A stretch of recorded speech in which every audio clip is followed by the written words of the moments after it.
Telangana assembly budget సమావేశాల తొలి రోజే వందే మాతరం గేయ ఆలాపన వివాదానికి కేంద్ర బిందువైంది.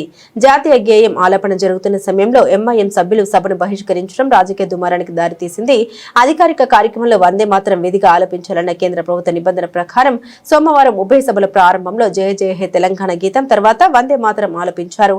వందే మాతరం ఆలపన మొదలు కాగానే ఎంఐఎం ఎమ్మెల్యేలు ఎమ్మెల్సీలు మౌనంగా సభ నుండి బయటకు వెళ్లిపోయారు. అయితే యాకుత్పుర ఎమ్మెల్యే జాఫర్ హుసేన్, ఎమ్మెల్సీ మీర్జా రియాజుల్ హసన్ ఎఫెంది మాత్రం సభలోనే ఉన్నారు. మరో ఎమ్మెల్సీ మీర్జా అహ్మద్ బేగ్ గేయం పాడుతున్నప్పుడు తన కుర్చీలోనే కూర్చుండిపోయారు. పక్కన ఉన్న బీజేపీ సభ్యులు లేచి నిలబడాలని సూచించగా ఆయన కూడా సభ నుండి బయటకు వెళ్లడం గమనార్హం. తిరిగి జాతీయ గీతం జనగణమన ఆలాపన సమయంలో మజ్లిస్ సభ్యులంతా లోపలికి వచ్చారు. మజ్లిస్ సభ్యుల వైఖరిపై బీజేపీ రాష్ట్ర అధ్యక్షుడు ఎన్ రామచంద్రరావు తీవ్రంగా స్పందించారు.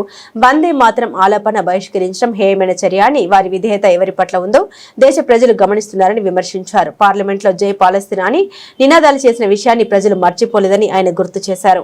మరోవైపు కేంద్ర మంత్రి బండి సంజయ్ కూడా మజ్లిస్ ఎమ్మెల్యేల తీరుపై మండిపడ్డారు.